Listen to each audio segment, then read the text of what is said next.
Hello everyone and welcome back to lesson number 2 of module 2 types of investing. जैसा मैंने बताया हर किसी के गोल्स अलग होते हैं, इसलिए इन्वेस्टिंग भी अलग अलग टाइप की हो सकती है depending on your goals, risk and risk appetite.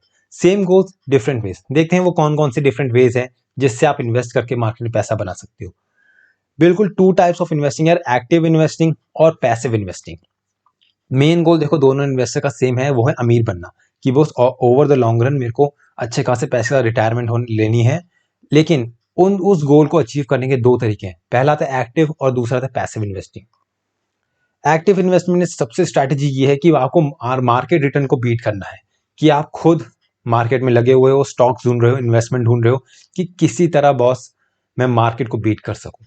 अब मार्केट को बीट करने के बहुत सारे तरीके हैं, वो मैं आगे चल के आपको बताऊंगा। लेकिन एक स्ट्रैटेजी उसमें ये है कि आप मार्केट में ट्रेड कर रहे हो, कि शॉर्ट रन में अगर लेट्स से आपने 50% प्रॉफिट अर्न कर लिया, आप उसको बुक कर दोगे to beat the market over that particular period of time.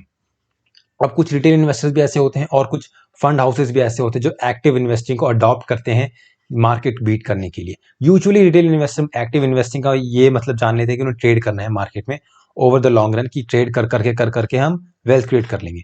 और जो दूसरा तरीका है फंड हाउसेस की हेल्प से, एक एक्टिवली मैनेज म्यूचुअल फंड, जिसमें एक फंड मैनेजर बैठा होगा, वो आपके पैसे को यूज करके मार्केट में रिटर्न जनरेट करेगा और बदले में एक छोटी सी फीस लेके बाकी रिटर्न आपको दे देगा।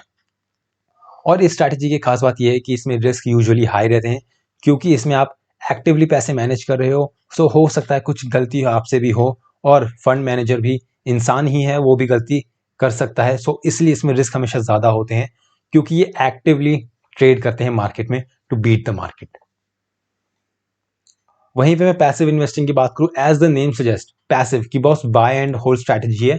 लंबे समय के लिए अगर आपने कोई भी एक पर्टिकुलर एसेट खरीदा है और if you believe in that asset कि ये ओवर द लॉन्ग रन आराम से अप्रिशिएट करेगा, मार्केट के साथ चलेगा या मार्केट को बीट करे या ना करे, लेकिन आप इसको over the long run hold करके चलोगे, you are buying and holding. So it is also called a buy and hold strategy.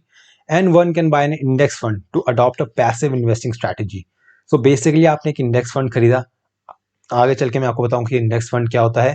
So this is one of the ways to create wealth, कि आपने पैसिवली कोई भी fund या stock bye किया और उसके आप आराम से बैठ गए खरीद के, कि over the long run let it compound. अगर आपने कोई भी फंड खरीदा है पैसिव इन्वेस्टिंग फंड, इसमें फीस यूजुअली काफी कम होती है। So you don't pay hefty fees, आपको ज्यादा फीस पे करने की जरूरत नहीं है फंड मैनेजर को, क्योंकि वो एक्टिवली मैनेज फंड नहीं कर रहा। So this was active and passive investing.